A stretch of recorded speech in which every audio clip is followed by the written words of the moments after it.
الله وبركاته.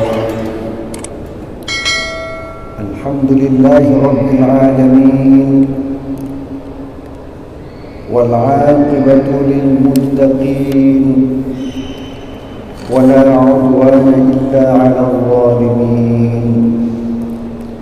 أشهد أن لا إله إلا الله رب العالمين، وأشهد أن سيدنا محمدا سيد الأنبياء والمرسلين. اللهم صل على سيدنا محمد وعلى آله وأصحابه أجمعين. عباد الله،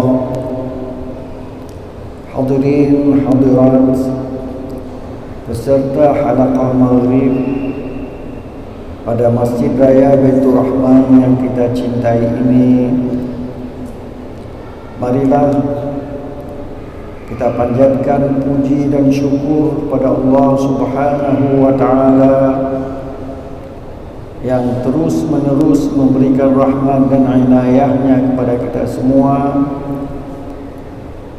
sehingga kita berada dalam keadaan sehat walafiat, dapat melaksanakan salat maghrib secara berjamaah baik di Masjid Raya Baitur Rahman maupun di masjid-masjid yang lain, juga di menasah-menasah. Mudah-mudahan salat berjamaah kita diterima oleh Allah Subhanahu wa taala dengan pahala yang berlipat ganda. Selawat beriring salam tidak pernah lupa kita sampaikan kepada baginda Rasulullah sallallahu alaihi wasallam, kepada keluarganya, kepada para sahabatnya yang telah berjuang memperjuangkan agama Islam ini di Mekah, di Madinah, dan sampailah agama Islam itu ke Indonesia atau ke tempat-tempat yang lain. Mudah-mudahan amal saleh mereka diterima oleh Allah Subhanahu wa taala, dan kita akan hidup bersama mereka nanti di akhirat dalam surga Jannatul Na'im. Amin. Hadirin hadirat yang dirahmati Allah, cuaca yang ada di sekeliling kita kadang-kadang panas sekali, kadang-kadang hujan lebat, kadang-kadang udara seperti kedap, tidak ada angin sama sekali. Tapi di saat yang lain kita lihat angin ribut, angin kencang. Begitulah keadaan dunia atau di daerah kita sekarang ini. Kita ingin hidup sehat, tentu kita harus menjaga stamina tubuh kita dengan cara beristirahat cukup dan makan makanan yang sehat. Kadang-kadang kita makan makanan yang manis, padahal kalau makanan yang manis itu banyak sekali kita makan, akibatnya kita akan kena penyakit. Boleh kita makan sesudah kita menanyakan kepada para ahli gizi, kalau umur saya sekarang ini, apa saja makanan yang patut saya makan dan apa pula makanan yang tidak boleh saya makan. Kemudian daerah Aceh luas sekali, makanannya jangan dibawa dari luar Aceh. Kita orang Aceh, mari kita tanam tanaman-tanaman yang untuk kita makan agar kita sehat dalam suasana yang tidak normal sekarang ini. Kalau panas-panas sekali, kemudian hujan deras sekali, kadang-kadang kedap, kadang-kadang berangin dan sebagainya. Marilah kita jaga diri kita sendiri, kita jaga keluarga kita dan masyarakat yang ada di sekeliling kita. Semoga orang Aceh tetap sehat. Kalau tidak sehat, tentu dia tidak akan tampil seperti nenek moyang kita yang menjadi ikutan orang-orang lain. Hadirin berbahagia, sambil kita duduk beriktikaf, sambil kita menunggu tibanya waktu Isya, mari kita sambung apa yang pernah kita bicarakan pada malam-malam Sabtu yang lalu. Kajian kita ada pada surat An-Nahl yang pada malam ini sampai kepada ayat 124 yang berbunyi, A'udzu billahi minasy syaithanir rajim.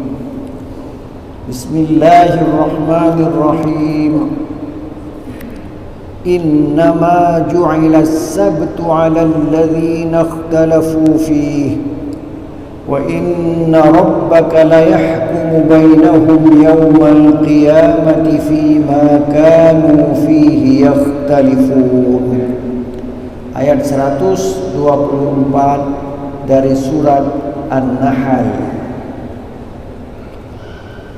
Ayat ini masih terikat dengan ayat-ayat sebelumnya, di mana ayat sebelumnya pernah juga kita jelaskan di sini tentang Nabiullah Ibrahim alaihi salam yang berbunyi, Inna Ibrahim kana ummatan qanitan lillahi hanifan wa lam yakun minal musyrikin.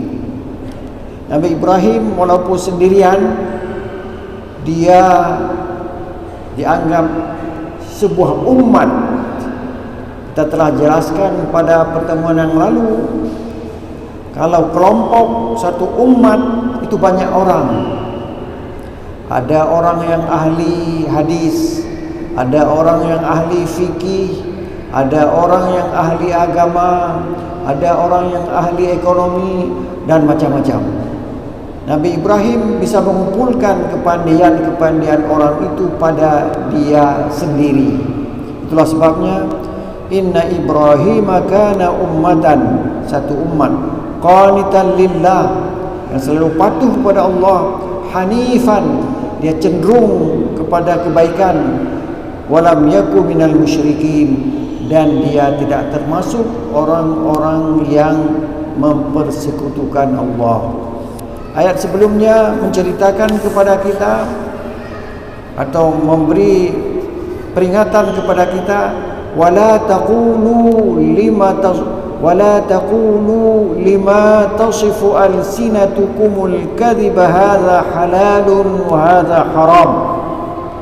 Janganlah mulutmu mengatakan ini haram, itu halal. Apa dasarnya? Tidak ada dasar. Itulah sebuah dusta. Halal, haram terserah kepada pencipta kita Allah Subhanahu wa ta'ala. Di saat Allah mengatakan daging babi haram, tidak perlu kita tanya kenapa. Kan daging babi lebih enak daripada daging yang lain. Siapa bilang lebih enak? Udah pernah rasa, dan sebagainya dan sebagainya. Jadi cari-cari alasan. Halal haram itu putusan Allah dan Rasulnya, bukan putusan manusia biasa. Kemudian Allah menceritakan pada ayat 124 innama ju'ila as-sabtu 'ala alladhina ikhtalafu fihi, sesungguhnya bencana yang ada pada hari Sabtu terjadi atas orang-orang yang berselisih tentang hari Sabtu itu. Pertama, kalau itu yang kita terjemahkan, saya sendiri tidak mengerti itu apa maksudnya. Saya tanya pada Tengku. Tengku mengajarkan saya. Apa yang sudah diajarkan itu saya ajarkan kembali kemari. Jadi kalau salah bukan salah saya, salah guru saya. Sesungguhnya bencana hari Sabtu terjadi atas orang-orang yang berbeda atau berselisih tentangnya. Ini cerita tentang orang Yahudi dan Nasrani.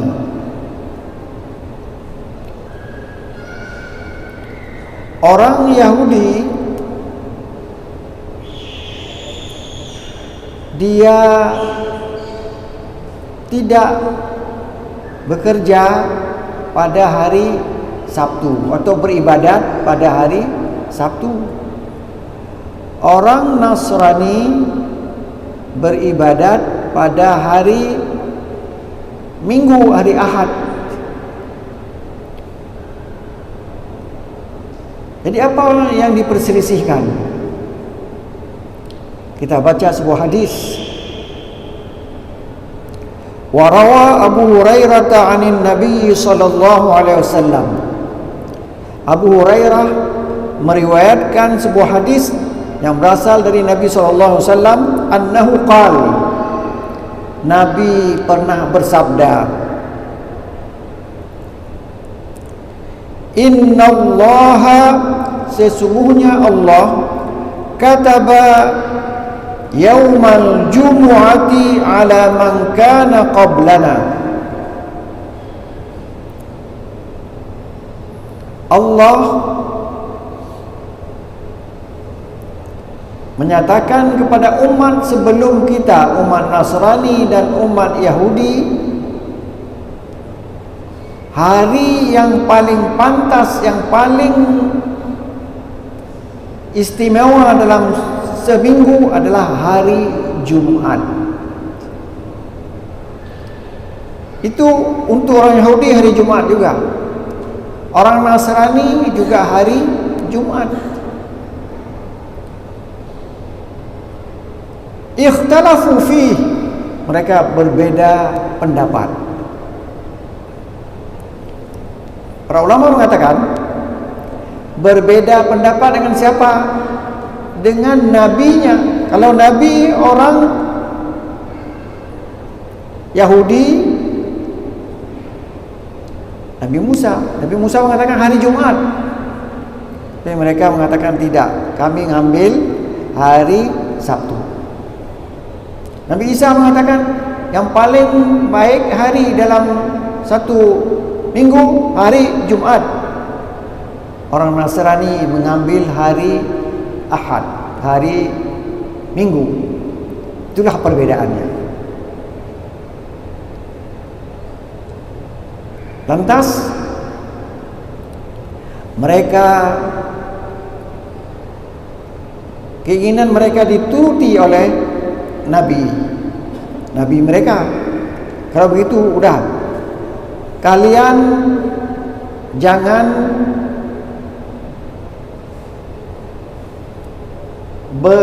berburu, jangan mencari nafkah pada hari Sabtu.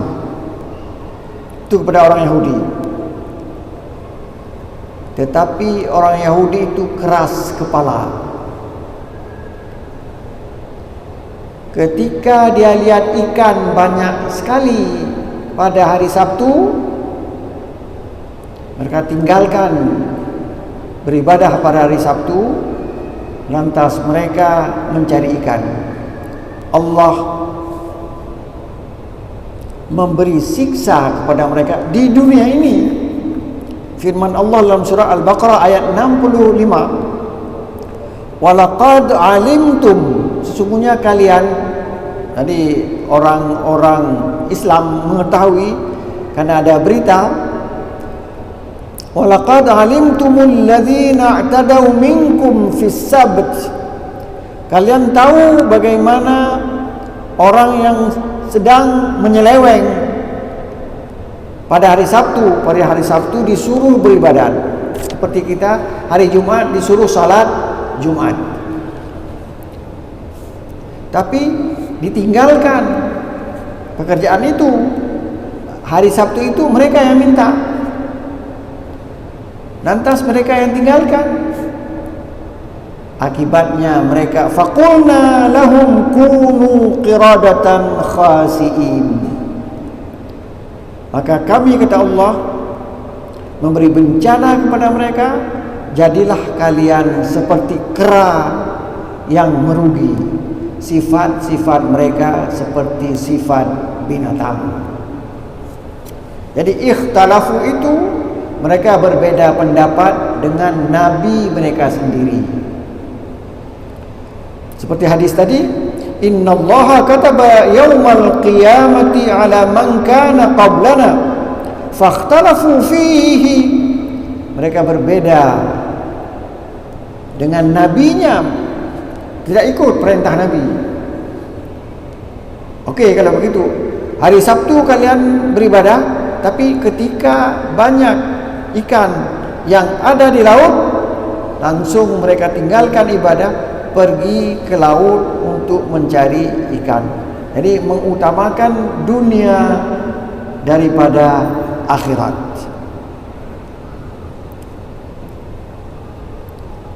Kemudian mereka mengatakan, ini kami ikuti ajaran Nabi Ibrahim alaihi salam.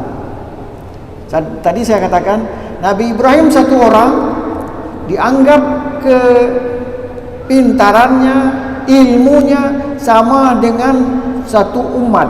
Di situ ada ulama, situ ada ahli, situ macam-macam. Itu berkumpul sama satu orang namanya Ibrahim alaihi salam. Al-Quran mengatakan, apa yang dikerjakan oleh Nasrani, apa yang dikerjakan oleh Yahudi, itu bukan yang dikerjakan oleh Nabi Ibrahim alaihissalam. Apa ayat Qurannya? Maka na Ibrahimu Yahudiyan wala Nasraniyan. Tidaklah Nabi Ibrahim itu seorang Yahudi, tidaklah Nabi Ibrahim itu seorang Nasrani, walakin kana hanifa, tapi dia orang yang cenderung kepada kebaikan, musliman, yang menyerahkan diri kepada Allah Subhanahu wa taala. Apa buktinya Nabi Ibrahim menyerahkan diri kepada Allah Subhanahu wa taala? Buktinya ketika dia punya anak namanya Ismail, lantas anak itu disuruh bawa ke kota yang tidak ada tumbuh-tumbuhan, fi wadin ghairi dhi zar'in 'inda baitikal muharram, di sebuah wadi yang tidak ada tumbuh-tumbuhan di situ, dekat dengan Masjidil Haram. Kita mau cari anak, kemudian anak itu dipindah Tuhan taruh di tempat yang tidak ada makanan, kan sama dengan kita bunuh. Tapi karena itu perintah Allah, Nabi Ibrahim musliman, menyerahkan diri kepada perintah Allah itu. Dia letakkan anak yang baru lahir Ismail dengan istrinya, dengan ibunya, ibu anak itu, dia tinggalkan sampai ibu Nabi Ismail lari kemari, ke sana kemari mencari air karena untuk memberikan kepada anaknya. Disitulah muncul sumur Zam-Zam. Gitu Nabi Ibrahim alaihissalam. Sudah.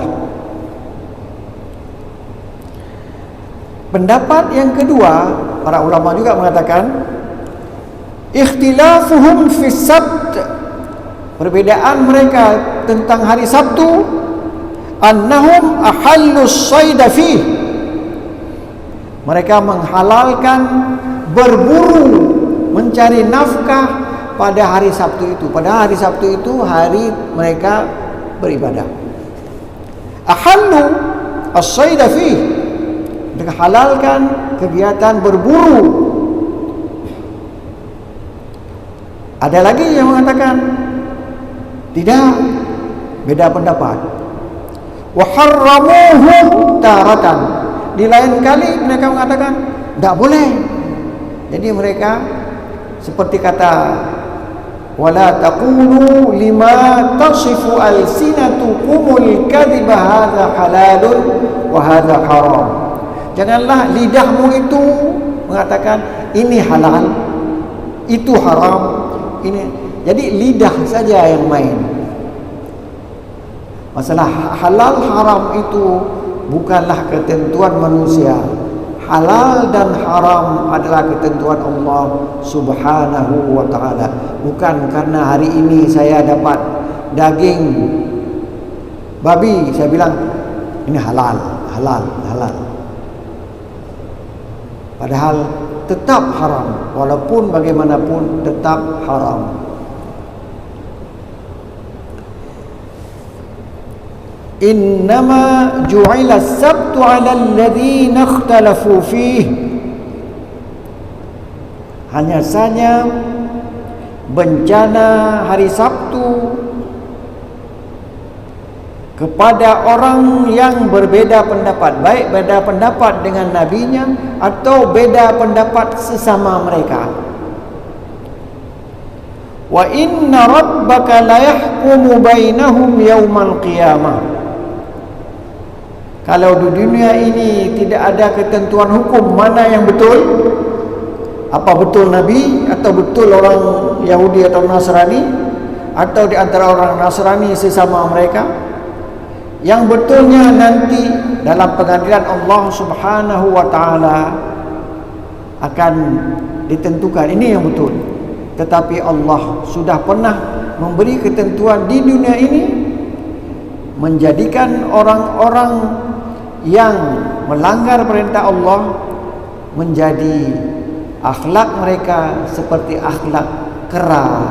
Wa kunu qiradatan khasiin. Hadirin yang berbahagia, ini ayat yang perlu kita bacakan tadi untuk memberitahu kepada kita bahawa masalah halal dan haram dan keutamaan hari dalam seminggu ketentuan Allah Subhanahu wa ta'ala, bukan pikiran kita. Hadza halalun wa hadza haramun, tidak boleh. Ketentuan Allah. Seperti bulan yang paling mulia menurut Allah di sisi Allah adalah bulan Ramadan. Allah mengatakan demikian. Hari yang paling mulia dalam seminggu hari Jumat. Maka persiapkanlah diri kita begitu datang hari Jumat untuk kita beribadat, baik di rumah ataupun di masjid. Lebih baik di masjid, beriktikaf di masjid, agar kita mendapat pahala yang lebih banyak daripada Allah Subhanahu wa ta'ala. Ini yang baik. Banyak orang yang tidak mau mengikuti yang baik. Seperti makanan tadi saya katakan, Kalau makanan yang paling baik menurut kita, menurut anak-anak, yang paling manis itu yang paling baik. Kedokteran sekarang mengatakan tidak. Belum tentu yang manis itu baik untuk kita. Banyak kita makan yang manis, akibatnya penyakit kena. Kalau sudah kena penyakit, maka kita susah sembuh dari penyakit tersebut. Kalau begitu, banyak orang yang tidak mau ikut yang baik. Allah dalam surat An-Nahl ayat 125 mengatakan, Ud'u ila sabili rabbika bil hikmati wal mau'izatil hasanah. Serulah kepada jalan Allah. Sabil itu tunggal, satu. Jalan Allah itu satu. Jalan Allah ada pada Nabi Ibrahim, ada pada Nabi Musa, ada pada Nabi Isa, ada pada Nabi Muhammad. Satu, tauhid, tidak menyembah yang lain. Ud'u ila sabili rabbik, jalan Tuhanmu itu hanya satu.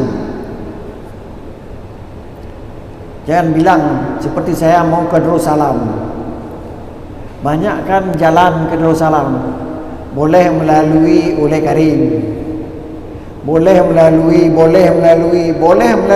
Kurung Raya, boleh. Tapi jalan Allah adalah jalan yang lurus, siratal mustaqim, yang lurus. Itulah yang paling dekat. Kalau kita putar ke Kurung Raya, teruk tapi kamu wait. Bahkan kita tidak sampai. Dalam surat Al-An'am ayat 152, Allah berfirman, wa anna hadha sirati mustaqiman fattabi'uh. Inilah jalanku yang mustaqim, yang lurus, ikuti jalan itu. Ada orang bilang, aku kan mau ikut jalan lain, boleh? Allah mengatakan jangan. Wala tattabi'us subul. Sabil jamaknya subul. Saya tanya juga pada orang yang bisa bahasa Arab. Jadi kalau salah saya, bukan saya yang salah, orang yang ngajar saya itu. Subul itu jamak, jalan, banyak jalan. Wa anna hadha sirati mustaqiman fattabi'uh. Ini jalanku yang mustaqim, yang lurus, ikuti jalan itu. Wala tattabi'us subul, jangan ikut banyak jalan. Fatafarraqa bikum an sabili, maka kamu akan terpecah. Tafarraqa, terpecah dalam menempuh jalan itu, tidak sampai. Itu perintah Allah. Rasulullah mengambil kayu, menggaris, inilah jalan Allah. Lurus. Jangan ke sana, jangan ke sana. Kita ikuti yang ada dalam Al-Quran, ada dalam hadis. Dari mana kita tahu ada dalam Quran? Sudah kita belajar pada orang yang lebih ahli dari kita. Mana ada dari hadis? Kita sudah belajar pada orang yang ahli. Nah, begitu. Kemudian bil hikmah. Kalau kita menyeru orang, jangan sampai orang itu tersentuh perasaannya karena kita mengajar dia. Tidak. Hasan dan Husain, cucu Nabi, pernah berwudu. Dua-dua mereka berwudu. Sesaat mereka sedang berwudu, ada satu orang wudunya tidak betul. Kalau misalnya tangan, kemudian mulut, kemudian istinsyak, dan kemudian membasuh muka dan sebagainya. Dia balik-balik orang itu. Hasan dan Husain berbicara. Hasan, ini dalam hadis, ini cara berwudu, lihat begini ya, begitu. Supaya orang itu melihat bagaimana. Jangan kita bilang, hai pun nak dong tembayang kayak katuhannya tak apa kau je dah, apa tembayang kau. Kalau kita sudah bilang kayak gitu, tersentuh perasaannya, dia marah pada kita. Tapi kita beri contoh, beginilah berwudu. Seperti kita sekarang ini, kalau ada orang yang salat pakai baju pendek, maka lemah tulang pekenya, bertulang. Noh bencut, noh lupa tace. Nyan, anu je tak pegang je. Hai, tengok main untuk ni baju ni apa. Bek dah keun. Dron kan temayang. Tapi tengok. Nyahan terima oleh Tuhanan.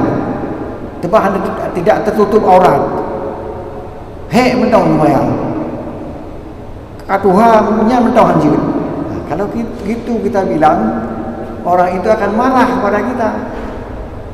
Dia akan mengatakan, saya nak mau lagi solat di Masjid Raya Baitur Rahman, orangnya kejam sekali. Tidak boleh begitu. Kita ajar dia melalui apa yang dikerjakan oleh Hasan dan Husain. Dia berwudu, dia tanya, bagaimana lagi? Sesudah saya basuh muka, apa lagi? Gitu. Basuhnya gitu. Jadi orang itu lihat, oh menor pada wudu. Begitulah. Atau orang yang tadi itu kita tegur dengan baik, dan jangan kita permalukan dia. Sebab bagaimanapun orang kan ada rasa malu. Ya, begitulah. Jadi hikmah itu dengan penuh kebijakan. Seperti yang pernah saya cerita di sini, Nabi Ibrahim bagaimana dia berdakwah. Bagaimana? Falamma janna alaihi al-lailu ra'a kaukaban. Yang pernah saya ulang lagi ini. Ketika malam sudah gelap, dia lihat sebutir kaukab, bintang. Bintang itu kecil kita lihat.